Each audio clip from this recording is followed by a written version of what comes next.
Esther Perel says that if you are lucky, you can experience many different marriages to the same person. Well, I'd like to think the same goes for friendship. Oh, for sure. And this is a very perfectly timed chat on friendship because I just spent the weekend with two of my oldest friends and then some of my friends from our 20s. So shout out to the Dirty Oars, my old rowing team. The rhythm of our conversations, the inside jokes, the laughing about how we used to be, the friendship dynamics of the group just feel like comfy old shoes. Friendships are a source of connection, meaning, and well-being, and longevity. Remember how social relationships help us live longer? Yes, the connection. If you can weather the ups and downs of life together. But if you're true friends, I think you can. I think you can. Like, there's something about how you said with the comfort. Yep. You just go into this mode. It doesn't matter if you've gained weight. It doesn't matter if you've got wrinkles. It doesn't matter if you're at the lowest part of your life. It's this comfort. There's a comfort. There's a connection.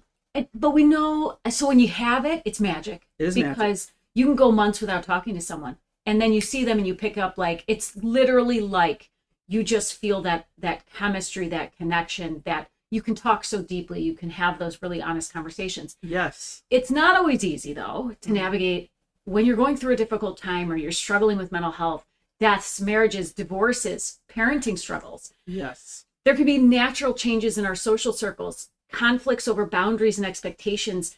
Even how you define what it means to be a good friend might change over the course of your lifetime because we're different, we grow. Well, some are better than others. If you're in if you're in the depths of like some personal hell, yes, you may not be able to show up. You're not going to show up like you would if you were like having an average daily or month of your life. But like, and understanding that, I think, is so important with friendships. Understand when someone's like at their depths and like, man, they can't give enough right now, but man, when they're on, they give. Yes.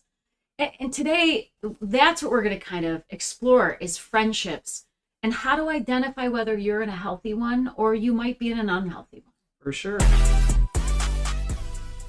Welcome to Fit Mind Chats. Get comfortable, join us in our virtual therapy office, and get ready to gain insight into motivation that drives behaviors you don't understand. We're the owners of Fit Mind Cleveland, a mental health private practice in Cleveland, Ohio. We have grounded therapists that are approachable and meet you where you are in life. A place where you can see your strength and grow your greatness. I'm Abby Smeedy, an independently licensed clinical counselor. And I'm Sarah Delavella, a licensed independent social worker. And today we are doing the friendship audit. Absolutely. How do you know? I know. Is it reciprocal or one-sided? Are you carrying the majority of the weight in the relationship? The heavy lifting, you're doing the favors. Always a yes, I can help you out. Answering texts. They're going through a really tough time. You show up. Mm-hmm. Right? Absolutely. Or is this like also I think I can't speak today. The dynamic that plays out here too is sometimes I think people see someone and they're attracted to them and like I want to be their friend. Yes. And they don't recognize that it's real one-sided. Yes. And that person could be a master. The person that like everyone wants to be friends with could be a master manipulator. It could be. And it's like everyone wants to be my friend. So I can wield.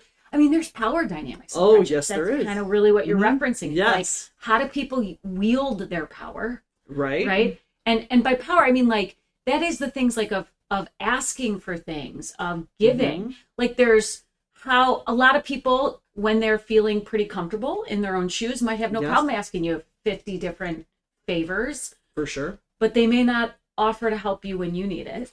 Right. Always busy. Unhealthy. Always busy. This is a learned behavior too. And I think back to a girl I knew in high school who was a master at this, but her mother was as well. Her mother always came off like Miss Do-It-All, Miss Delegator, and had her minions working for her. And this girl kind of ran the same game. Oh, yeah. It's so learned. Oh my God. I think we all laughed actually, because just this weekend we were talking. One of our friends was sort of the queen bee. She was the queen bee. And we all laughed because she had this power over all of us. Like, if I told her, I was like, I'm just so glad you ended up liking me, because if you hadn't have, my life would have been very different socially. Yeah. Because she was sort of that, like, the charmed, she was the queen bee of our friend groups. And what we laughed about was like how life sort of humbled her. She ended up getting really sick, lost her hair. And she came out of that actually, like just with a different mindset on friendship. And she just became a lot more like kind, loving, respectful. Not as one-sided. Thank you. She was not wielding her power in a negative way. Right. She did have her moments when she was young of being like, we're not talking to Colby today. We're not talking to her today. Yeah. I remember that person. I remember being on the end of that too. Like, nobody's talking to me. Yep. As a kid. Yeah. I would be like, I don't know why anyone's not talking to me right now. Mm-hmm. Did someone tell you not to talk to me? Like, I would have to, because I probably had anxiety about it and had to be, because then I became real annoying. Yes. Do you see how desperate she is? Oh, and I was the opposite. I'd stuff it and I'd be like, I'm going to avoid everybody who's not talking to me. It was the exact opposite. I was like, I just hope someone starts talking to me again. Please. I probably went to the bullying of things, like, I don't know why you're not talking to me. Good for you. But if you don't, I'm going to punch you. I don't know if I should punch you, but I won't be your friend. I don't know what I did, but I remember that would make me anxious. I would be like, why is anyone talking to me? Yes. And I would hate it. Like, when I would tell you, the girl that kind of orchestrated that, I would definitely not do it because I'm like, no, I'm not. I'm going to talk to that person. I don't like when it's done to me. Yes. You're like, the power dynamics in friendship, they exist. Control exists. Like, in every relationship, respect. And so we're here talking about, like, how do you know if you are in a relationship where it is so much more draining than it is filling for you? Yes. What does healthy look like? What does unhealthy look like? That is not easy to know when you're in. I feel like you don't. Because you're like, no, that person, they're just going through a rough time. Which, that sometimes does happen. So, like, is it temporary? Is it every time? Is it every time? Mm-hmm. Is it... Because I'll admit, when I lost both of my parents, I don't think I was as good of a friend during that time. I just I was about me. I wasn't a good wife at that time. Right. I mean, Chris and I laughed, like, thank God we made it through that. And I just mean, like, I just was I was depressed. Yeah. I don't think I realized how depressed I was. And I just wasn't coping well. I was angry. Yeah. I was angry. So, you go through these times, and I'm going to guarantee I wasn't a great friend. Yeah. But came out of it. But you came back being a good friend, yeah. As a better person. A good friend is going to recognize while, they're going through a rough time. Yes. Like, if someone would, like, if you would have snapped at me at that time, I'd be like, then I'd be like, oh, you know what, dude, she's going through it. She's kind of... Yeah. I'm going to let that slide. Yes. If you told people not to talk to me, I'd be like, you know what, she's going through a rough time. If I got all my minions to hate you as well. Yes. I look like a big dork. Like, I got beat up. Not physically, but like, oh my God, you're so annoying. I was so annoying. You stopped ever saying not to talk to me. I'm super annoying. Because I will annoy you until you talk to me again. I'll put my finger in your ear. I'll put it like right beside your face. Are you mad? Are you mad? Yes. But like as adults, this happens. Yes. I always tell parents and people in general, kids have a wonderful way of managing order. And when I'm saying when I was super annoying, I was probably in 3rd or 4th grade. Those behaviors stopped in 5th and 6th when I recognized that's not cool. Mm-mm. Like, I will be ostracized. I also went to a school with like a class of 65. Yeah, so, me too. Smaller schools. Yes. They run a little differently because you don't have a bunch of people to pick from. But like, you recognize those social dynamics, and like a lot of times you have embarrassment shames, you'll feed into them. Mm-hmm. As an adult, I really hope I don't, but the queen bee is you don't want to be on the end of that stick. So figuring out, like, do I have a queen bee friend that orchestrates through the puppeteer? Yeah, and it's tough because you sometimes can get into these like friendship roles. Like, I had a friend who was always the initiator of things. She always was the putter together of social events. Like, and I just sat back and did. I appreciate that. I love that. But she got tired of it. Like, over time, she was like, oh my God, no one ever does this for me. Like, no one's ever being like, hey, why don't we get a little like dinner together? Let's go out for lunch. And I realized, like, okay, I could see why that would feel like people are taking advantage of you. Right. But it does help when you start realizing and you say something like, hey, I'm kind of sick of being the only one initiating this stuff. And then your friends get to go, let's step up and either maybe you go out of your comfort zone. I am probably I'm less likely to initiate. Right. I will come if I can. I won't if I can't. But I'm a little less like of an initiator. But it forces you to like, all right, maybe I should try a little bit more initiating so that this person feel like it's more balanced. And that's sometimes out of people's comfort zone. Yes. Because they're afraid people are going to reject them. Yes. But we have some criteria to ask yourself, what is a one-sided relationship? Are you in one? Yes. You're always the one texting or making plans. Fits right with what you were saying. I know. I'm trying to get better at that. But you add something else to that dynamic. Yes. I have friends that and I love these people, that love to be the holder of information and the controllers. Yes. fabulous. Yes. I don't want to be that role. Oh, I me don't want to neither. look up stuff. I don't want, where's the best restaurant? Like, Nope, I don't. I don't, like, but I don't want to research I it will either. never argue with you about where you. I won't challenge If you people pick, on it. I'm in. Yep. If I don't have to pick it, I'm in. You've clearly done a great job. I have one friend that picks amazing restaurants. I You don't. just let her. Yeah. 'Cause I'm like, She's good at it. I'm not gonna be that good at it. So that's Yeah. the rule, and I hope if she ever doesn't want to do that, she would say, Of course. I don't want to do it. But I'm always like, I'm in. Let's do it. Always. If that person is like, I'm all out of ideas. Yeah. Today you're picking. I'd Done. be like, okay, just know I'm likely to pick someplace that it's not that great. It's not even as good as yours. But Because I you've bet I actually will 5 do it. stars looking. Yes. I'm not even looking. I'm not looking. I'm just Restaurants near me is about the like, stars. today I was just going to say, is Stonehouse open? Is A&J's open? Yeah, both delicious. They are. I think they're delicious, love but not everyone Stonehouse. likes that. I love A&J's. That's like my favorite. Yes, they've got Love good it. choices. Good They're job, owned by the same, I know. so they're delicious. And I like the, anyway, They're very good. they're very good. Okay. The other one, yeah. conversations revolve around one person's life. Uh-huh. Yes, we all have that friend that, like, when you're like, oh man, I'm going through. Oh, did you hear what happened to me? Yep. And they talk. They're like maybe naturally extroverted, but they may not. Okay, and then here's how do you decide if someone's like just kind of a natural extrovert who just like likes talking? Mm-hmm. Can you slow them? Can you be like, okay, my turn. Yeah, I got to like, tell tell you me about everything. something, and they're like, oh yeah, sorry, shit, I Yeah. totally dominated Made the about me. conversation. Yeah, I mean, I think like that's where balance starts coming more into the picture. Is like, can you talk to the person? Can you be like, my turn? Is the person interested in what you're saying? Oh, or do they immediately shift it back to them? Yes. Very good question. This is a sign, Are your problems dismissed or ignored when you bring something up? right? Oh yeah, that's not really a big deal. You should have heard when this happened to me. Yeah. Oh, like that's The topper. the one who tops you. Oh, you think that's bad? I've got a way worse story. Like that's it. You feel dismissed. You're like, okay, you're not invalidated. interested. You're As a friend's going to validate you, because something that may be a big issue for you may not be a big issue for them, but you still like, man, that must suck for you. exactly. That sucks.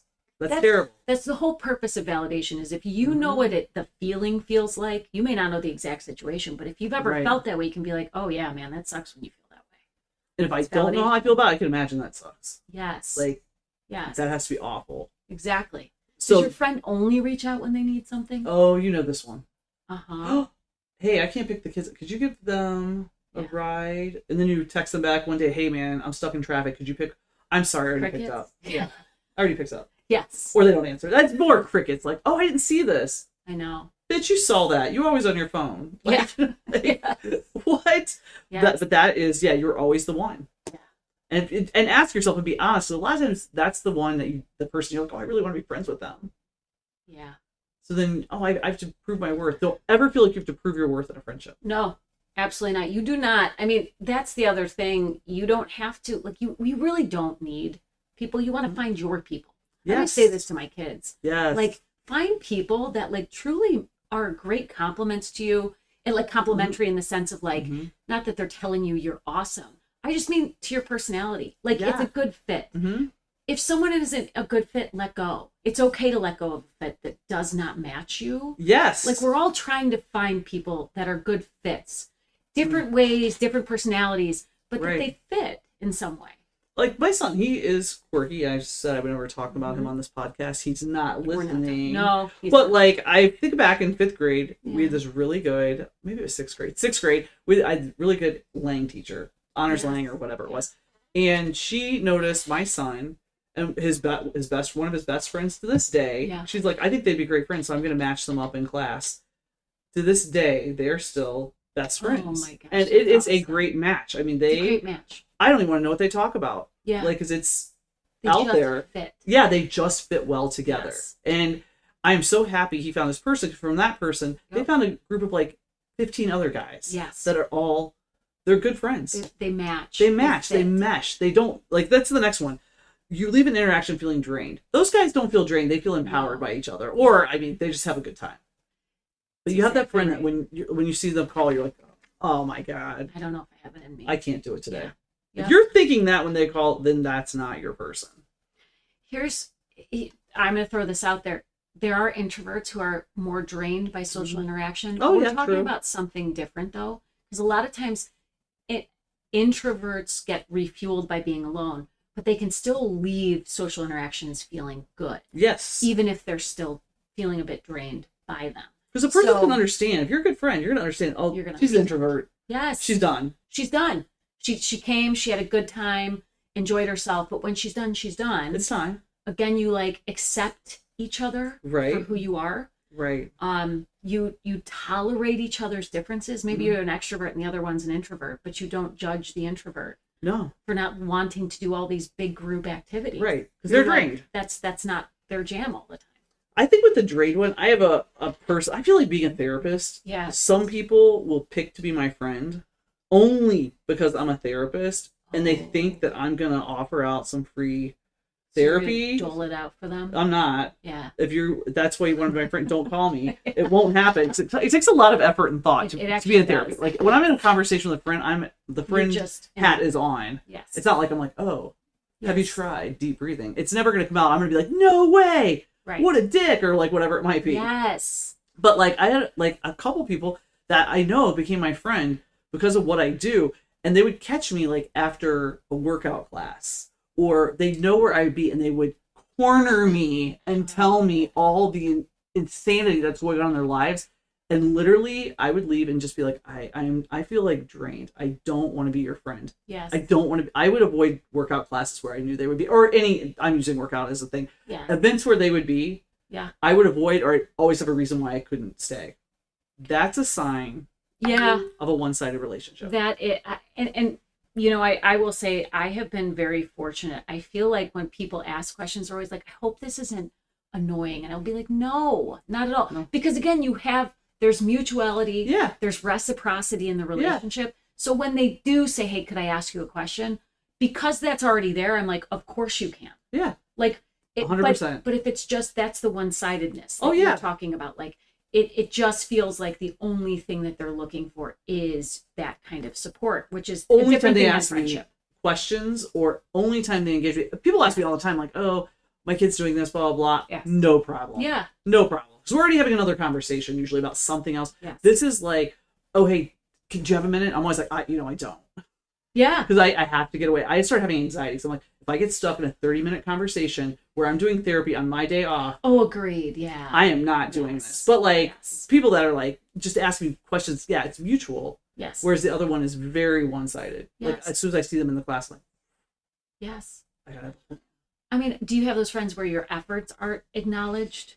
Like they don't recognize, hey, thanks so much for doing that. I really appreciate it. Right. That was real helpful. Thanks for checking in. That was super helpful. Yes. Like, I love the friends that are like, we haven't talked in forever. How are you doing? Yeah. Like such a nice check-in. I know that's not necessarily being acknowledged for my effort, but like just even like the effort. You're acknowledged. Yes, it's acknowledged. Hey, thinking of you. Like a lot of times, like I'll see like different things out in the world. Like, oh my God, that made me. I'll send it to hey, this made me think of you. It could be a dumb sign. Yes. It could be an interaction. Yes. It could be a Facebook post that I think is ridiculous. Yes. Like the Wesley community page. Yes. I'm shooting that out like a couple times a week. Like what? Yes. But like I love getting that stuff because I'm like, oh my God, that made them think of me, or like, yes. And then we'll start engaging again. Amen. You feel guilty setting boundaries. Oh, this, my friend, the person is set up. The person has set you up to feel guilty about setting boundaries. Masterful. Yes, it is, Matt. And when you start, and I'm going to say, this is a two-way street. I always say everything's, so you also have to own the fact that you haven't maybe been comfortable setting some boundaries. Yes. And so setting boundaries might also make you feel very uncomfortable as you are new to it. Here's the good news. If the person goes, yeah, no problem. I get it. I'm disappointed, but I totally get you can't make it. Right. And no problem. We'll talk next week. Or like, and they don't act any differently. You now have someone who can and will receive a boundary from you. Right. Right. But then there's the other type where you say, I can't do it. And there's like, oh, okay. Really? I guess we'll cancel. And then maybe they just go silent on you for a while. Mm-hmm. Like, so then you're a little bit more afraid to set that boundary again. Yes. Because you're afraid of hurting their feelings. But they're subconsciously setting it up. Like, like the woman that was the master delegator. Yes. Boundaries. You would not, people, and with their daughter too, setting boundaries was incredibly difficult because they were masterful at making you feel bad about setting the boundary. Yeah, that is rough. A friend is going to be your friend if they set a boundary with you. Yes. If you set a boundary with them, if it's their friend, they're going to respect that boundary. If they have a problem with that, and not as a manipulation, but are like, wow, that's really hurtful, or express to you, talk to you about it. Yes. That's a friend. But like someone that makes you feel guilty. Yep. Gives you radio silence, the cold shoulder. Yep. But then maybe won't address it when you're like, are you okay? Yeah, fine. Fine. I don't know what you're talking about. What? Yeah, I'm fine. Like that, the lack of honesty. Yeah. So I'm good. No, it's fine. So, I mean, that's unhealthy. Like, so you set a boundary, not accepted, could be the cold shoulder. It could be outright like coldness aimed at you. Right. And short responses just to let you know they're not happy with you. But then when you go to address it, they're not willing to address it. Nope. So, which gets into more of like a trust situation. Right. So those are the ones, like, maybe if you were feeling it, like any of your friends fall in these categories, you can have a conversation, or it can be like, oh, wow, that's really one-sided. Yes. And I recommend start conversation first. Yeah. Address it first, because then you can see, does this person make an effort to change? Right. Because this is where I'd say we're all on our own journey in life. Yeah. And so sometimes we don't know something that we're doing until it's brought to our attention. Yeah. And then once it is, if you see an effort to be like, oh my God, I'm so sorry I made you feel, well, I'm so sorry that when you said you couldn't go, I was upset, or I acted upset. I was truly not mad at you. I was just like upset. Right. And I'm going to work on that. Or like, of course I understand you can't always make it. So no worries. You have that conversation and now you feel, okay, now I think I can set a boundary. I feel pretty good about this. I feel better about it. Let me try it again. Absolutely. And so a lot of times, like, don't feel bad about staying in these relationships, because there's a reason why we stay in them. Yes. And one of them we found was you might fear conflict. Yes. You avoid like the confrontation, which confrontation is not a bad thing. It's just asking a question. And I feel like in our heads, if you reframe it as I'm just asking a question. Yes. It's not hostile. It's not aggressive. No. It's just like, oh, hey, like, when you said that, it kind of made me feel bad about not going. And yeah. Did you mean it that way? Was that the way? Like, it's the way it came off. That's how I felt. Yeah, that was the vibe. That was the vibe. And if the person's like, true, like, I mean, they might be like, oh my God, sorry, I didn't mean for you to feel that way. Exactly. Or, you know what, that was not my intention, but I could see why you feel that way. Amen. Validating. Yeah. If they're like, no. I don't know what you're talking about. What? What do you mean? What? That's you. That's on you. Yeah, I think I didn't act weird. I don't care if you go. Yeah. As soon as, if you get a snort, I don't care if you go. Yeah. Well, that's a good sign. You sure do care. Yeah, apparently you do. Because I know I had the fun. Yes. You know, like. Yes. Other one, you don't want to disappoint others. This is huge. Like, I always feel that way. But also, I feel like I take it on like, oh, they're gonna be so disappointed if I'm not there. I know. I'm not the center of the We're party. really very grandiose. Right. Apparently, because I feel the same way. I'm like, I think they will be devastated. No, they won't. I'm not that important. They will make fun. They're going to be just fine without me. Like, the group is going to go on and have a great time. I'm going to hear about it and be jealous I didn't go. Here's my narcissism at work. But yes. I think that. I do too. So, but it's a really good way to kind of combat that is to think of what we just said. Like, tell yourself I'm not that important. I'm really not the sole source of their happiness. Energy at the party. Yes. Like, they will be okay without me. Sometimes I do feel that I would be a good energy there, but like, it will go on. They will figure out how to have fun without me. Yes, they will. I'm not that important. Yes. Because I don't care when someone's like, oh yeah, no, I can't make it. I'm not like, are you kidding me? I'm always like, okay, cool. I agree. Just throwing it out there. Yep. Yeah. And this is the thing, that you can be disappointed in your friend and like still be their friend. You could be like, I'm disappointed. Yeah. But I totally get it. And that's the thing. Like, we don't need to fix how people feel. We can accept that, of course, they're going to have an emotional reaction to setting a boundary. But they're not mad at you. They're not carrying it over. They're letting you know, and then they're moving on. Right. I mean, that is healthy friendship. Yeah. And accepting and not having thoughts like, oh, no one likes me. No, they're just doing their thing. They are. Yep. We hope things will return to how they used to be. Oh, so meaning like you're afraid to push or like address something in a relationship because you don't want it to change. You want it to be back to where it was. But part of being in a relationship is changing and growing. Some of the best things in a relationship is when there is conflict and you grow from it. You're like, hey, man, I was able to confront you and you were we're still friends. That is truly the foundation of relationships. Yeah. It involves conflict. Every last one of them do. Marriages do. Friendships do.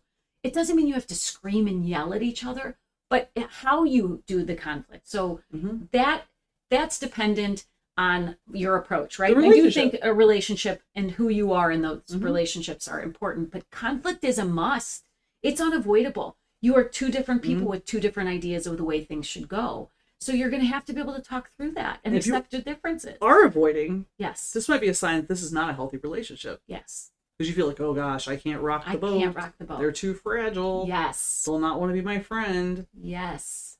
Yep. Why do you want to be a friend with someone that you can't be yourself with? Yes. Great question. We sometimes confuse loyalty with self-sacrifice.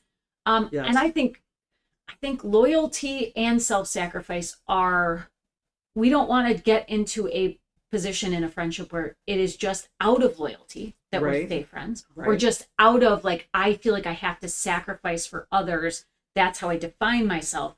That is something you should talk to your therapist about. Because then I think we need to like work on, you need to show up in a relationship with like what you are and who you are and what you want, and be okay saying those things. Show up within yourself. And loyalty is like being there for that person. Yeah. Regardless of where they are in life, or regardless of what might be going on.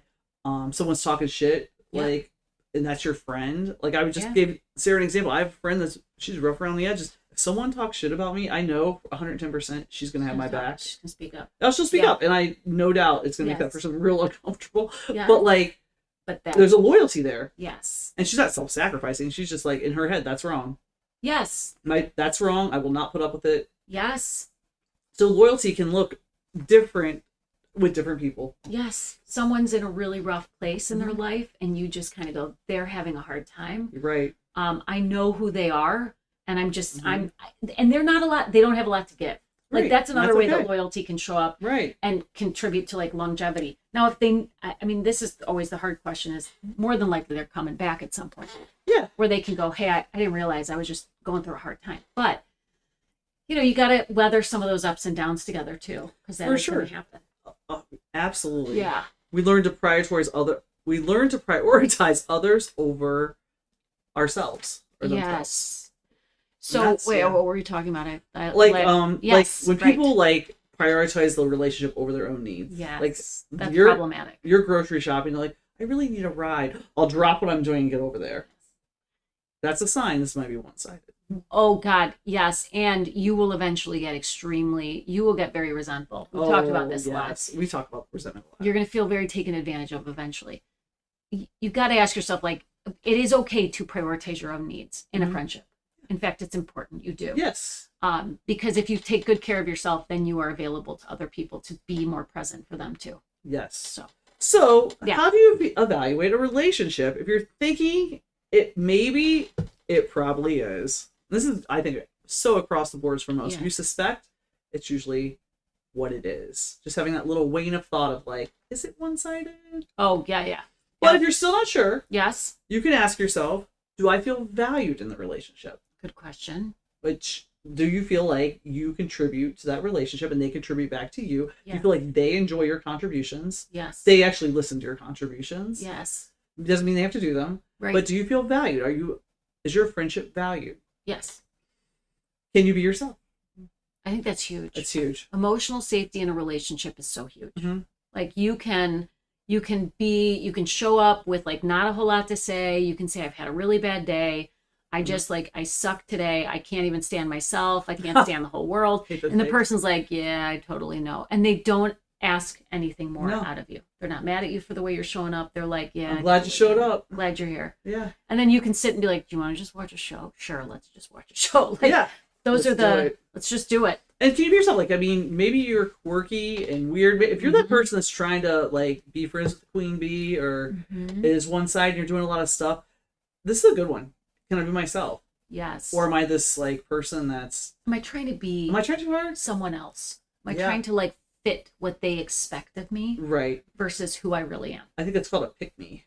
Oh, I know. Pick me. I know. Yeah. So if that is what you are in this relationship, most likely it's one-sided. Yeah. Do you both make an effort? Great question. Yeah. Do you both make effort to get together? Do you both make an effort to check in? And mind you, you have friends out there. I have friends that I don't check in with.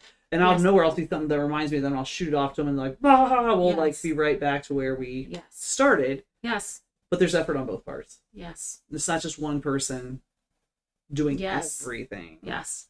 Do I feel energized or exhausted after spending time together? A big one. Yes. I think you like tune into yourself. How did you feel afterwards? When you feel like energized, you know it. If you feel drained, you know that too. Mm-hmm.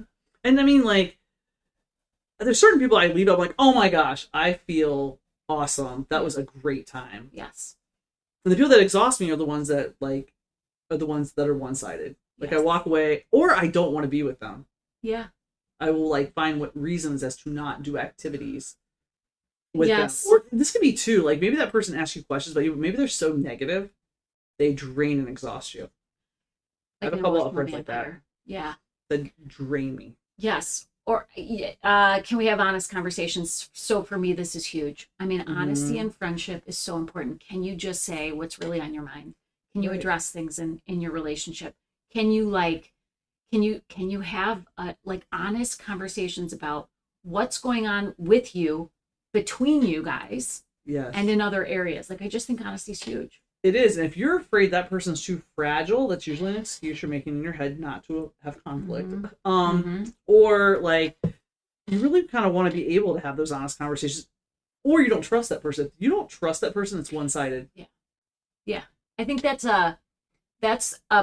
I think foundationally, I always look at like foundation to any relationship is trust. Yes. Think of like Erickson's stages of development. Oh, if you don't have trust, if you have mistrust, it's going to be a shaky relationship built on top of it. Right. That means conflict is impacted. Like how do you even discuss expectations? Or like, this was my expectation of us or what we were supposed to do. That didn't that didn't happen. So now what? Right. Like you can have honesty is truly the foundation to everything.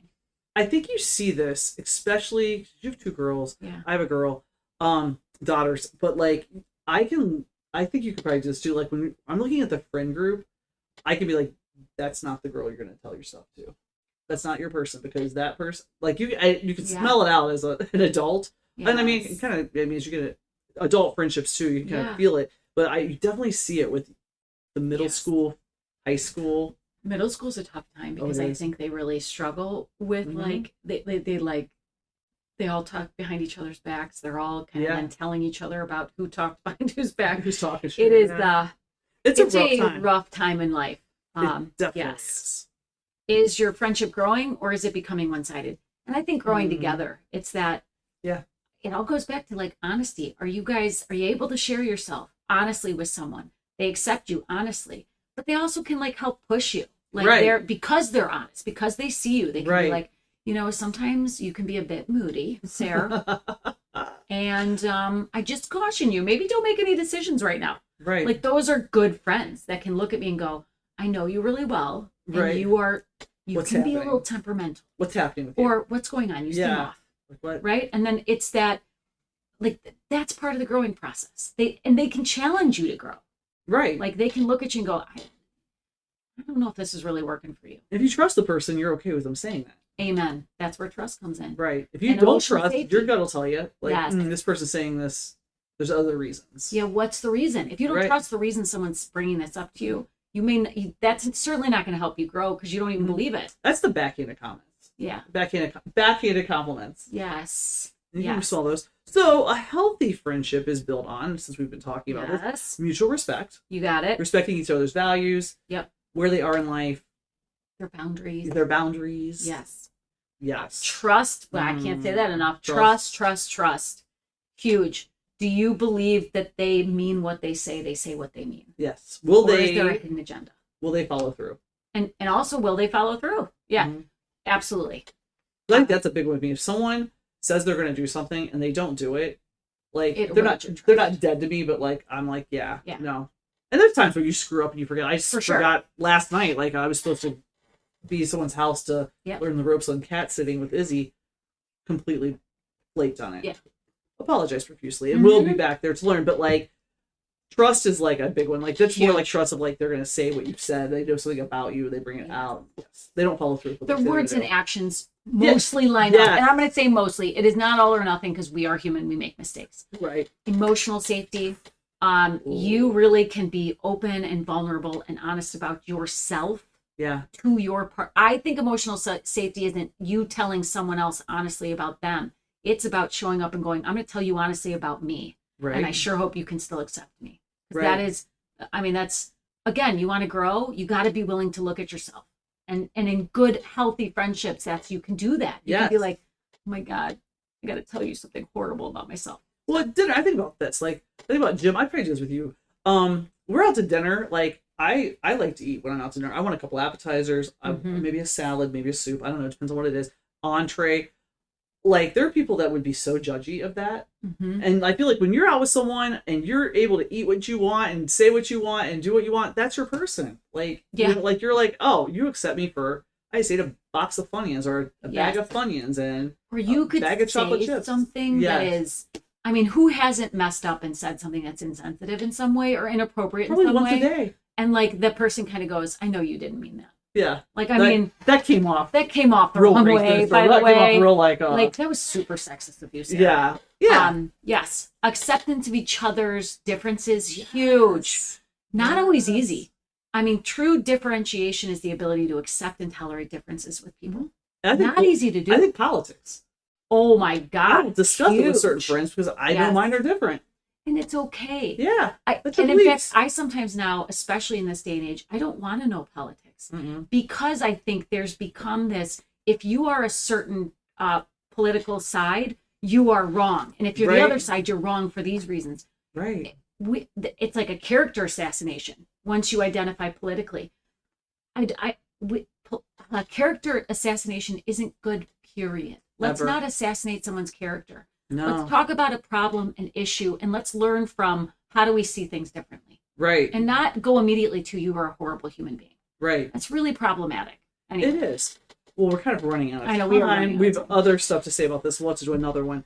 But thanks for tuning in to today's episode of Fit Mind Chats. We'll see you next Monday for another session. If you have a question or topic that you would like us to cover, follow us on Facebook at Fit Mind Cleveland or message us on Messenger, or you can go to our website and send us an email through contact us at fitmindcleveland.com. And if you'd like to seek out therapy services, go to our website at fitmindcleveland.com and contact us. Did you already say that? No. Okay. Oh, did I? I don't know. No, this is if you want therapy. I was like, if you want to throw a comment in, gotcha. Or give us some feedback. And if you please leave us a rating, a review, and share a podcast with family, friends, enemies, or anyone that needs it. We want to bring mental health access to all people that can benefit. Thank you. Thanks.